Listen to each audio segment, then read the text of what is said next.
So we're going to talk about royal jelly. And the one thing that I want you to remember is that it's very fragile. And by that, I mean, it's hard to get and it's hard to save.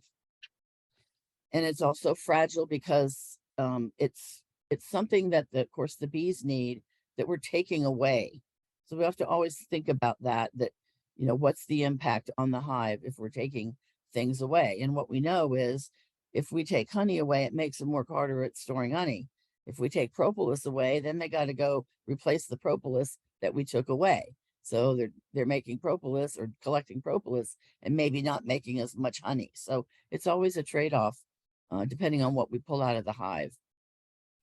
So royal jelly is a milky secretion made by the worker bees. And it has water, proteins, sugar, fats, vitamins, salts, and amino acids. All the larvae get royal jelly at an early stage, but then it becomes the only food fed to the queen, the larva that they're raising as a queen. Why does this keep jumping? Okay. Now, a lot of times people will say that royal jelly has all these benefits, and there was a company 20 years ago, I think it's still around, called Jafra, and they claim that it was wonderful for your skin. It can take, frown lines away and all this stuff. Well, guess what? The research shows no skin rejuvenating effects. There's actually been research on it, and it, in fact, does not do what they say it did. It does reduce total cholesterol and LDL-C levels, and it can improve your serum glucose in type 2 diabetics. And by the way, the way this is consumed is eating it. But the thing that I want to point out is that these benefits, the few benefits that researchers have found for royal jelly, can all be achieved with other bee resources, with pollen, with propolis, with honey. And so I would be hesitant to collect royal jelly because I'd rather collect the extra propolis or the honey that they can replace. And I'm going to show you how this is collected. Know these things. Royal jelly is not stored in the hive. There's no receptacle of extra royal jelly to have, when they're starving. It's only found in the early larvae and in queen cells. And so that means the only place to harvest it from is early larvae or queen cells. Now, if you're going to do it by hand, it involves a little suction. And can you imagine? It's very labor intensive. You're going into every little cell and sucking up a little teeny bit and moving on. And in essence, you're probably killing the larva or the queen the queen cell that you're taking royal jelly from. It's also very fragile. It only lasts 1 week in the refrigerator. You can't freeze it, but it only lasts over a year's time. It loses its potency. It can be freeze dried as well. And the one thing I'll tell you about it is I think it tastes absolutely awful. It's one of those things that is hard to hide the taste of, and it has a terrible consistency. It has the consistency of raw egg whites and a very, very bitter taste. So not a lot of fun to take it. This is how it's done typically commercially. And most of the royal jelly that you could find on a shelf somewhere, a health food store maybe, comes from China. And what we know about China is, they use a lot of chemicals on things that we don't allow in this country. So always be concerned about that. And basically what they do is they're doing a requeening process, but they're just mimicking it. They're making all of these queen cells that have been inserted into a hive, and the nurse bees will fill them with royal jelly, and then they'll take them out and, well, it just doesn't show that, but they basically put them all through like a spinner and mash them all up and then filter out the larva or the bee parts or the wax so that what they have left is just the royal jelly. But they're in essence killing queens. Now, you can do this in your own hives, by hand, but you're killing queens in the process, and you're disrupting your hive. If you're going to do this on your own, you have to really be attentive and watch the hatching time periods and things like that, so that you're extracting at the right time. You would have to have 10 to 20 cells for 1 ounce. And again, a 1 ounce, I'm trying to think, a small dropper bottle is 1 ounce, 30 milliliters. This is a picture of some machines that you can use that make it a little easier. They're kind of desktop extractors.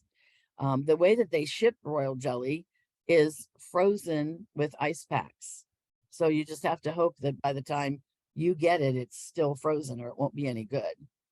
Now see, here's a place where my background has disappeared that I put in this morning. I don't get it. Anyway, health product uses, you can find royal jelly. You can find it liquid, frozen, or freeze dried. These are some ways that it looks like. This first one on the left is probably frozen. That's the way I've seen it. I bought it at a conference one time just to try it. I would bet you that this center one is freeze dried. And then this is the old Jaffa Cosmetic Royal Jelly that it was supposed to do this wonderful stuff for your face.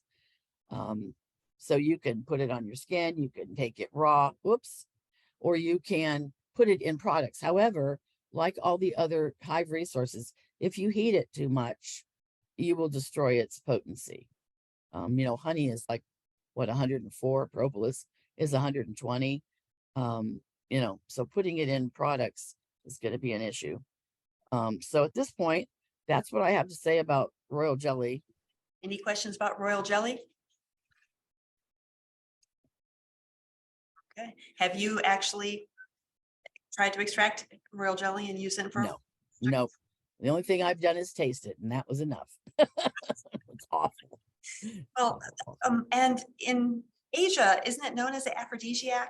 I seem to remember hearing that little blip. I can't remember. Yeah. That may be true. Again, something else we'll have to research on that FAO.org book. I bet that's in there. Yep. All right. Questions for this? Go ahead, Peggy. Jacob stated the health food stores as capsules. Okay. Peggy's asking about it served up as in capsule form. So you think that would be the freeze dried? That is probably freeze dried. Yeah. So expiration date would be very important on that, but no, actually manufacture date more than expiration. Well, that the thing about in cosmetics that, if they're putting royal jelly in cosmetics, how much efficacy is there really in that when you mix it and then it sits on the shelf for long periods of time? Because they say even freeze dried, it loses its potency, over like 6 months. So is it really viable in the cosmetic at that point? Question for you is what is it, if not aphrodisiac, what is it intended for? Well, the two things that you saw there were blood, things that it does for your blood. And, a lot of the hives do things for your immune system and other things like that. Of course, if you use more than one together, that's supposed to kind of help the efficacy of both. But, have you seen any studies done for, backing up that claim? Well, the two things that I posted there, absolutely. And anything I've said about what it does is from research that I've read on NIH. Okay. All right. So So mostly blood issues that it helps, replace or improve components of your blood. Because a lot of the buzz on the street is either it's the cat's meow or it's totally a hoax, is the two main things I hear from beekeepers. Well, and it, the whole thing about it improving your skin is definitely the hoax. That's the urban legend sort of, about royal jelly. So. Any questions? All right. Well, we'll wrap up this section. Thank you very much for making yourself available today and you're welcome. Coming out in the call. If anybody has questions, I know you have my email, but certainly don't hesitate to shoot out a question if you have one, and I'll see what I can do to answer it. Thank you, Jeannie. Thanks. Take care.